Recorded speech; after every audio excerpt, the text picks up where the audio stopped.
Thank you, Secretary Rubio. We'll now do a round of questions, 5 minutes each. I'd like to start, and I'd ask you to go. I understand we're not in a classified setting, but I think a lot of people had no understanding of the groundwork that was done before the actual action took place. I was incredibly impressed with what you told me about how you, the President, negotiated with parties there on the ground, particularly the parties who were going to be in charge after Maduro was removed. And I wonder if you could talk about that for a minute, understanding that we aren't in a classified setting. And I'd like to, if you could, say a few things about it. Well, one of the things I've come to maybe more fully appreciate than I didn't when I was here in the Senate was the number of contingencies that the Department of War plans for all over the world. The overwhelming vast majority of them will never come to fruition. But there's all kinds of contingencies that are planned for. And one contingency that had to be planned for is the fact that sitting in Venezuela with a $50 million reward on his head was an indicted narco-trafficker. In fact, I believe it's the largest reward we've ever issued for anybody.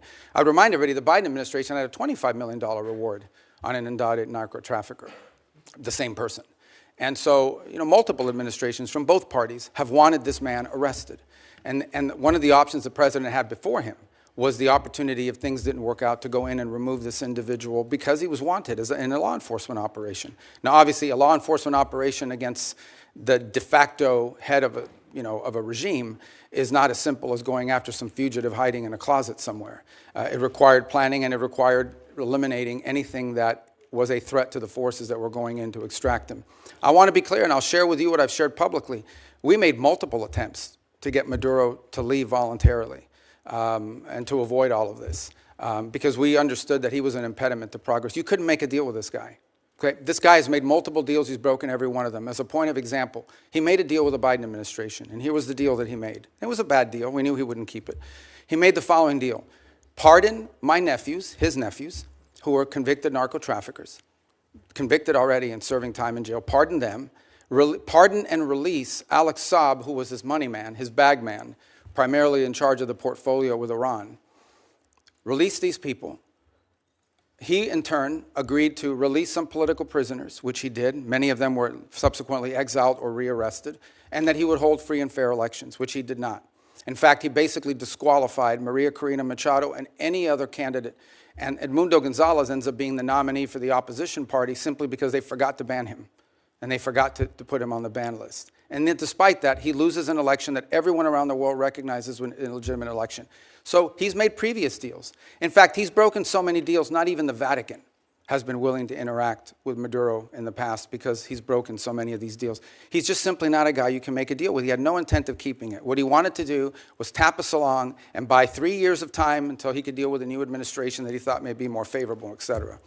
He was an impediment to progress. None of the things we're talking about now, not the release of political prisoners, not the transition of the oil industry to a legitimate oil industry, not the erosion of Iranian, Russian, or Chinese influence. None of these things would have been possible as long as Maduro was there.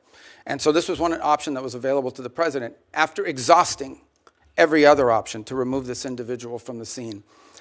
Again, I'm not here to tell you these are all going to be roses along the way and it's all going to go perfectly. But for the first time in 20 years, we are having serious counter-narcotic talks with Venezuelan authorities about going after narcotics organizations. For the first time in 20 years, we are having serious conversations about eroding and eliminating the Iranian presence, the Chinese influence, the Russian presence as well. In fact, I would tell you that there are many elements there in Venezuela that welcome a return to establishing relations to the United States on multiple fronts. We are at the end talking about a Western country that has a long history of cooperation and work with the United States. At one time, Venezuela, pre-Chavez, was a very strong U.S. ally. And we hope to get back to that point. We're not there. This thing still is in its infancy. But I certainly think a lot of progress has been made in that regard. I was impressed with your description of the fact how careful you were in the operation not to dismantle either institutions or infrastructure because you wanted to see the Venezuelan people take that over and get back on their feet again. I think that was really a wise decision to make and have it as surgical as it was. The last thing I'd ask about, if you could touch on for just a minute, is I know you spent a considerable period of time negotiating with the people that were going to do day-to-day operations, the Venezuelans who were going to fill the vacuum. How's that going, and how do you feel about where we are there? Well, first of all, let me understand something. I spent 14 years in the U.S. Senate going after these people pretty hard, along with many of you. So, I mean, I understand who they are, and I understand this portfolio from a personal level quite well.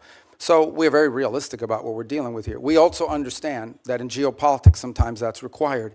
And in this particular case, there are an alignment of interests. And we certainly think that the approach we're taking is preferable to some of the other alternatives that people speculate about or fear. And I would say at this point, I do have to characterize, again, being realistic, clear-eyed, and understanding that there will be impediments and unexpected events along the way. What we have found so far is cooperation, respect, dialogue, and it's not just me. As has been reported in the media, Director Ratcliffe traveled to Caracas and met with leaders there and discussed important items of potential cooperation. I've also discussed, and I think I've alerted some of you, that we have Laura Dogue, who was our ambassador to Nicaragua in the past and to Honduras, will be taking over the Venezuelan Affairs Unit, first in Bogota, but ultimately in Caracas. We've had a team on the ground already there. We already had 70 locally employed that sort of maintain that facility, but we have a team on the ground there assessing it, and we think very quickly we'll be able to open a U.S. diplomatic presence on the ground, which will allow us to have real-time information and interact, by the way, not just with officials in the regime and with the interim authorities, but also interact with members of civil society, the opposition. We think we're going to be much further along when we get them along the way. They've been very cooperative on that front. Obviously, there's some hard asks along the way. We'll see what the response is to those. But whether it's General Kane with his counterpart, or Director Ratcliffe, or myself with Delcy Rodriguez, we've established what I think so far has been a very respectful and productive line of communication as we go through this stabilization phase and towards the recovery phase. But there's a lot of work to be done here. And we ultimately are going to judge actions, not words. And that's what we're hoping to work towards. Well done, Senator Shaheen.